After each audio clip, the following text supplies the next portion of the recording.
It is not clear whether McFarland was saying she believed that the election had in fact been thrown.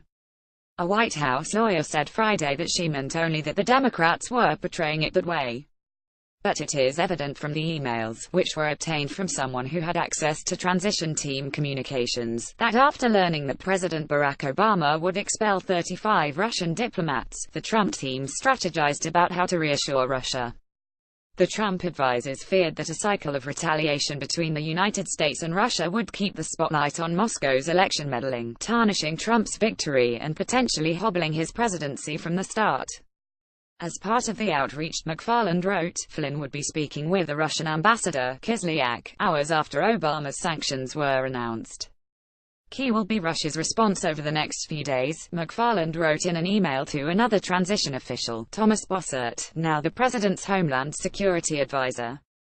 Michael Flynn arrives at the U.S. courthouse where he pleaded guilty on Friday to making false statements to the FBI, Photo Bloomberg and an interview. Ty Cobb, the White House lawyer handling the Russia inquiry, said there was nothing illegal or unethical about the transition team's actions.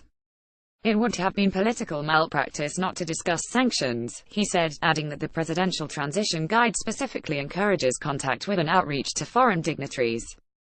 The only problem, Cobb said, was that Flynn had lied to White House officials and to FBI agents about what he had told the Russian ambassador. Flynn's misstatements led to his firing in February and his guilty plea Friday to charges of lying to federal agents. President Donald Trump greets guests at the South Lawn on Saturday night. Photo Apworth Flynn's plea an agreement to cooperate with Robert Mueller, the special counsel investigating the Russian election interference. The inquiry edges closer to Trump.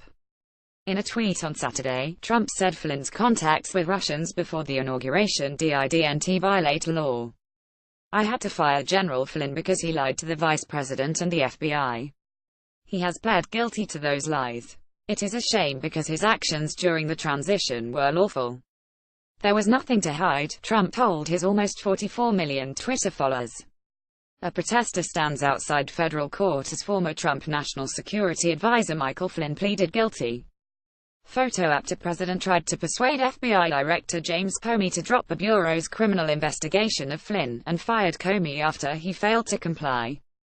Trump and his aides have suggested that his concern about Flynn's potential legal jeopardy was motivated mainly by the president's admiration for his former national security advisor's military service and character. Donald Trump arrives back at the White House on Saturday after attending a fundraising event in New York. Photo Bloomberg bits the new details about Flynn's Russia contacts underscore the possibility that the president may have been worried not just about Flynn but also about whether any investigation might reach into the White House and perhaps to the Oval Office. That question will be at the center of any consideration by Mueller of whether Trump's actions constituted obstruction of justice. The Trump transition team ignored a pointed request from the Obama administration to avoid sending conflicting signals to foreign officials before the inauguration and to include State Department personnel when contacting them.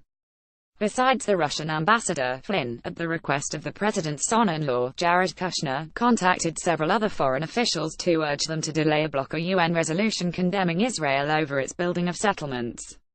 Marine One, carrying U.S. President Donald Trump, prepares to land on the South Lawn. Photo app Cobb said the Trump team had never agreed to avoid such interactions. But one former White House official has disputed that, telling Mueller's investigators that Trump transition officials had agreed to honor the Obama administration's request. Bossert forwarded McFarland's December 29 email exchange on the sanctions to 6 other Trump advisors, including Flynn Reince Priebus, who had been named as Chief of Staff, Stephen Bannon, the senior strategist, and Sean Spicer, who would become press secretary. Obama, she wrote, was trying to box Trump in diplomatically with Russia, which could limit his options with other countries, including Iran and Syria. Russia is key that unlocks door, she wrote. In his phone call with Kislyak, Flynn asked that Russia not escalate the situation, according to court documents released Friday.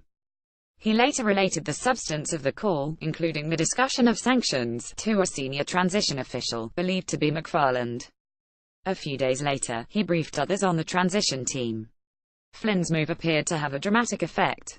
To the surprise of foreign policy experts, President Vladimir Putin of Russia did not immediately respond with retaliatory expulsions of Americans from Moscow.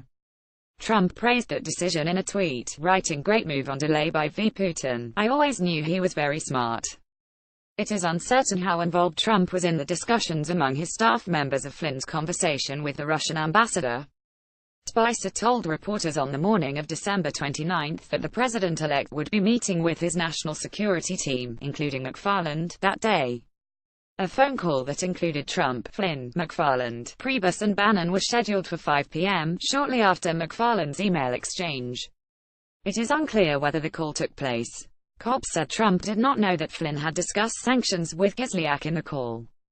After the inauguration, Flynn specifically denied it to him, in the presence of witnesses, he said. The New York Times, with Bloomberg sign up 4-hour daily wrap of the news you need to start your day.